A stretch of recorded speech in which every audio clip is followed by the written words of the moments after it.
अधिकार बचाने निकले हैं, आओ हमारे साथ चलो अधिकार बचाने।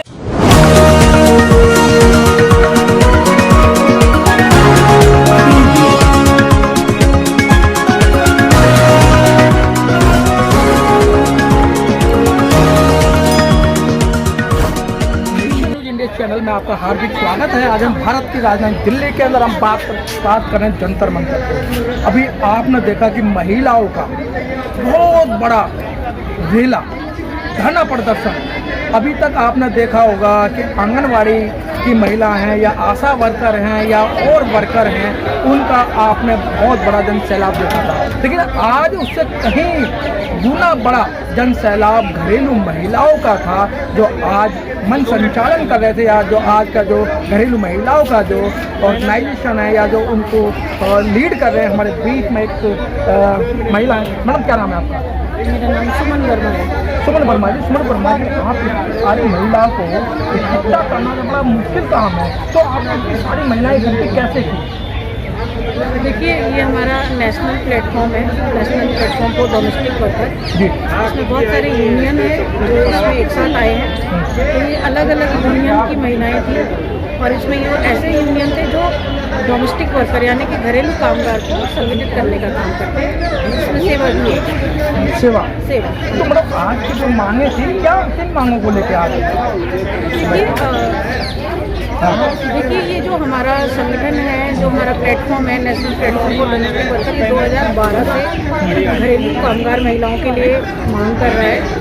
और उनकी मुख्य मांग ये है कि उनके लिए एक समुचित कानून है जिसमें ये सुनिश्चित हो सके कि उनकी सामाजिक सुरक्षा है, वो भी एक कामगार है। लेकिन आज के जो धरना है हमारा, आज के धरना में हमने बस 4 मांगे रखे थे, जिसमें रखा था कि उनके लिए सोशल सिक्योरिटी होनी चाहिए, PF ESI उनके लिए होना चाहिए। दूसरा हमने रखा कि मिनिमम वेज उन्हें मिलना चाहिए, जो हर कामगार का अधिकार है।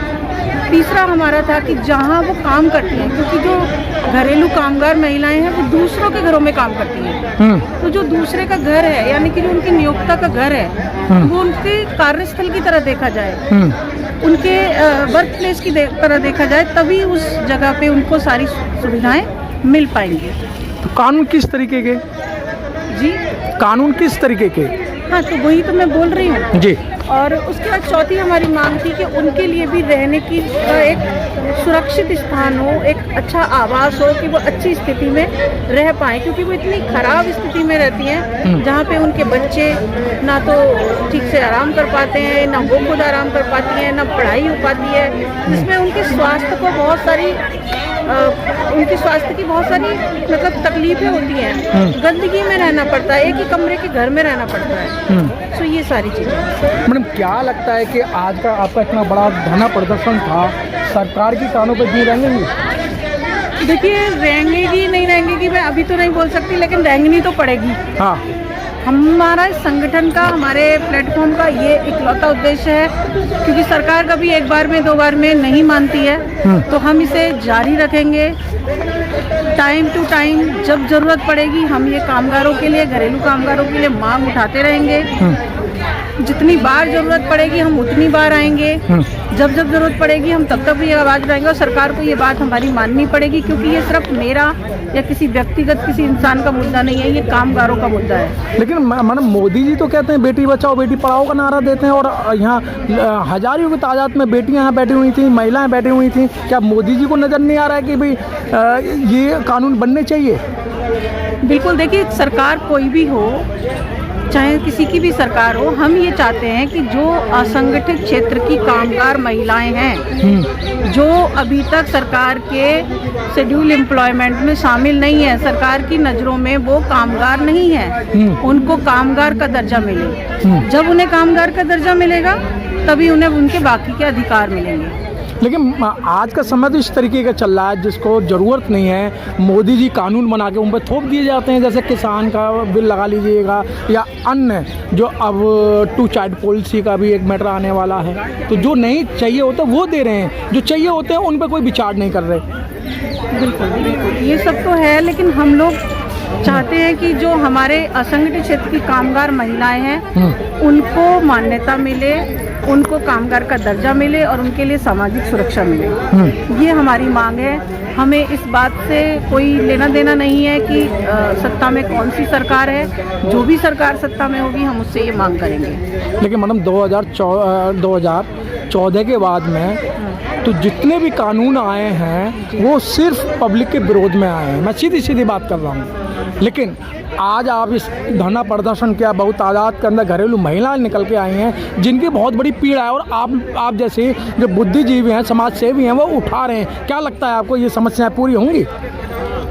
देखिए, देर लगेगी बट अंधेर तो नहीं होगी। हाँ, हमें तो उम्मीद है कि सरकार कभी ना कभी तो हमारी। अच्छा, जो मांगे हैं आपकी वो तो मांगे ऐसी हैं बिल्कुल जैसे अंडर गवर्नमेंट या गवर्नमेंट के अंडर में आती हैं, जैसे ESI का। सब कुछ सरकार के दायरे में आता है। कोई भी चीज़ ऐसी नहीं है जो हम सरकार के दायरे से अलग मांग रहे हैं या सरकार के दायरे से अलग बात कर रहे हैं या फिर इतनी बड़ी बात कर रहे हैं जो नामुमकिन है। सब मुमकिन बातें हैं और सब उनकी बेसिक ज़रूरतें हैं जो उन्हें चाहिए एक अच्छा जीवन जीने के लिए। उन्हें चाहिए बस वो बेसिक ज़रूरतें, कुछ हटके नहीं मांग रहे हैं हम। तो वो बेसिक चीज़ें हैं जो हम मांग रहे हैं। लेकिन मैडम इस भारतवर्ष के अंदर तो जितनी कंपनियां हैं या जितनी सरकारी नौकरी हैं ये तो एक लाला के हाथ में दे दी है, सब प्राइवेटाइजेशन कर दिया। तो ये संभव है कि मतलब इस तरीके के कानून आपके 4 जो आपने मांग रखे हैं ये डिमांड पूरी होगी? भाई तो बनिए की दुकान है। बिल्कुल सही कह रहे हैं सर, ठीक है, लेकिन बदलाव इस देश में हुए हैं, बहुत से कानून आए हैं, ठीक है, लोगों ने बहुत सारे संघर्ष किए हैं, तो हमारा संघर्ष जारी है। और जब तक हमारे घरेलू कामगारों को उनके कामगार होने का दर्जा नहीं मिलेगा तब तक हमारा भी संघर्ष जारी है।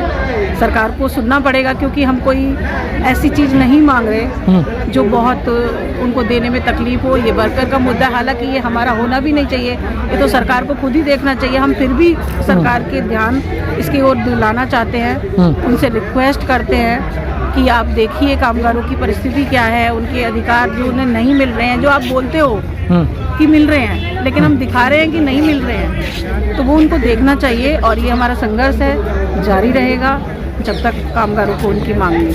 मैडम आपको इंडिया ही नहीं है, आपको विदेश के लोग भी देख रहे हैं, तो आप कामगार महिला या जो घरेलू महिला हैं उनको क्या संदेश देना चाहती हैं? हम बस उनको यही संदेश देना चाहती हूँ कि सबसे पहले वो अपने आप को खुद पहचाने कि मैं एक कामगार हूँ। जब वो खुद को पहचानेंगी, उनका घर उनको पहचानेगा, उनका समाज उनको पहचानेगा, उनके नियोक्ता उनको पहचानेंगे, तो सरकार को भी पहचानना ही पड़ेगा। तो इसलिए कोई भी कामगार महिला अपने आप को छोटा ना समझे कि मैं छोटी हूँ या मैं तो कुछ नहीं कर सकती या मेरी आवाज़ कौन सुन रहा है। तो सब कामगार हैं और देश की जो अर्थव्यवस्था है उसमें उनका पूरा योगदान है। तो इसलिए उनकी हर बात सरकार को भी माननी होगी और उन्हें भी एक नागरिक होने के नाते अधिकार है हर उस सुविधा का जो एक नागरिक को सरकार द्वारा दी जाती है। बहुत बहुत धन्यवाद मैडम, आपने बहुत अच्छी बात कही कि ये अधिकार मिलने चाहिए। लेकिन मैडम बाबा साहब डॉक्टर भीमराव अम्बेडकर ने जो संविधान लिखा था उस संविधान में अधिकतर बात कही गई थी महिलाओं के लिए, चाहे हिंदू कोड की बिल की बात करें या अन्य बिलों की बात करें, सबसे ज़्यादा काम किया था महिलाओं के लिए। लेकिन आज संविधान धराशायी हो रहा है, इसलिए आप लोग रोड पे आ रहे हैं। बिल्कुल, मैं वही आपसे बार बार बोल रही हूँ कि ये कोई अनहोनी या कोई नई बात हम नहीं बोल रहे हैं। ये सब बातें हमारे संविधान में लिखी हुई हैं। ये सब बातें सरकारों के दायरों में आती हैं। सरकार अपनी मैनिफेस्टो में निकालती हैं कि हम ये करेंगे, महिला सुरक्षा करेंगे, महिला मुद्दों पे काम करेंगे, है ना, कामगारों का उनका अधिकार देंगे। तो ये हम कोई नई चीज़ नहीं मांग रहे, हम वही चीज़ मांग रहे हैं जो बाबा साहब अम्बेडकर इतने सालों पहले लिखित हमें संविधान में देके गए थे। तो यही मैं आपको बार बार बोल रही हूँ। तो सरकार को इस पे जरूर ध्यान देना चाहिए और हमारा फिर से अनुरोध है कि सरकार इन महिला कामगारों की ओर ध्यान दे और इनकी जो उचित मांगे हैं उनको पूरा करने के लिए अपना पूरा प्रयास करे। मैडम आज आपने ज्ञापन किस किस को दिया, मतलब किसके मंत्रालय में दिया? तो आज जो हमने ज्ञापन दिया है वो लेबर मिनिस्टर को दिया है। जी, लेबर मिनिस्टर। ठीक।